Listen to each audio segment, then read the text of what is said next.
Eu gosto sempre de apresentar o nosso layout em planta impressa mesmo, que eu adoro riscar. Eu acho que a nossa liberdade quando a gente está apresentando um pedaço de papel e um lapiseira, por exemplo, assim, nunca fica só um papel riscado, né?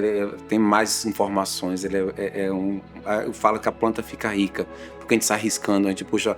Né, você fala com lápis, né? Então eu gosto muito de apresentar o layout impresso, tal. Às vezes até a gente bota o layout na televisão para apresentar para o cliente, mas eu acho com papel fantástico, porque ele quer saber uma medida, na mesma hora já pega os calímetros, já vejo.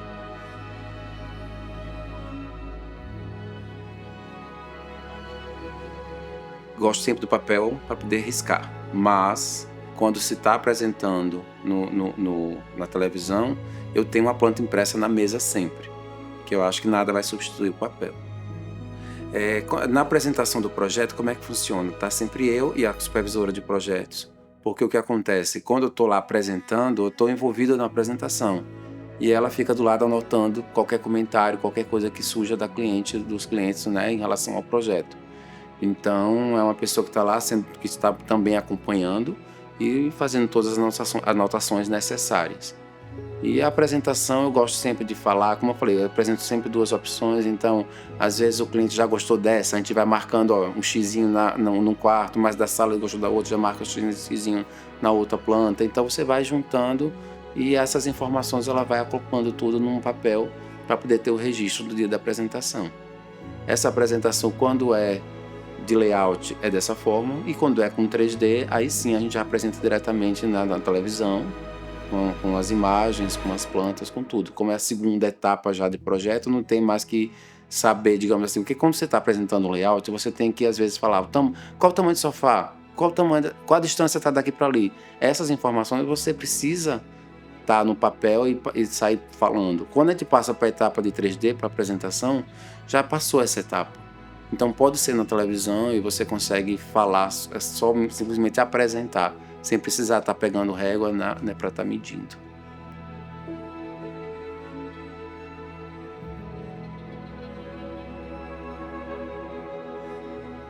Já tem um projeto até em Boca Raton, na Flórida, tá? Então a gente fez já a gente usa muito esse recurso de projetos, né, de apresentar projetos virtualmente, né?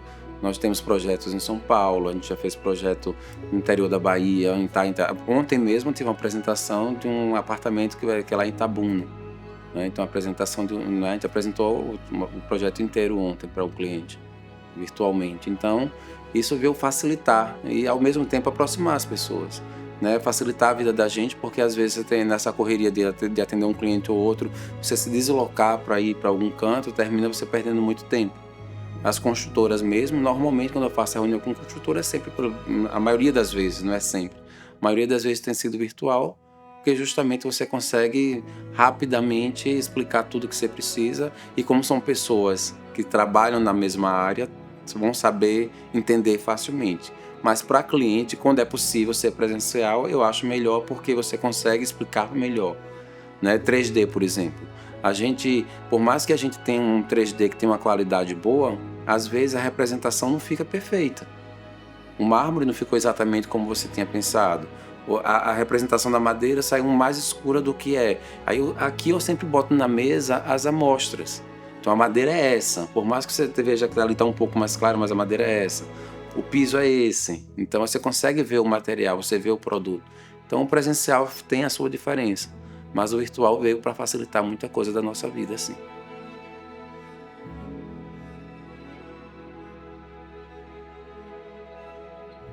Eu acho que tudo na vida tem que ter um equilíbrio. Eu acho que tem que ser os dois, mas inicialmente a parte técnica digamos assim, eu acho que é mais importante de ser pensada.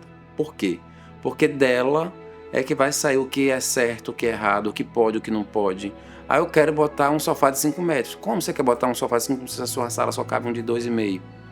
Então, assim, tem que ter a técnica, digamos assim, para poder o projeto sair correto, né? Você tem um projeto, digamos assim, com as circulações bem feitas, né? Imagina você botar uma circulação pequena entre a parede e a poltrona. Não pode, você tem que deixar uma circulação para uma ou duas pessoas passarem confortavelmente. Então, assim, a distribuição dos ambientes. Ah, eu quero que tenha 5 quartos, mas a casa só está dando para 4 quartos confortáveis. Se você botar o quinto, vai ficar apertado demais. Vão ser quartos que não vai caber nem mesa de cabeceira do lado. Então, assim, a gente precisa ter essa técnica para poder passar para o cliente.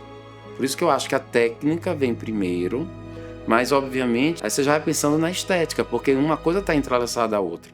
E essa estética, na cabeça do arquiteto, né, pelo menos na minha cabeça, ela já vai vindo, né, para na hora certa eu passar para o cliente. Mas, primeiramente, a técnica tem que ser levada em consideração.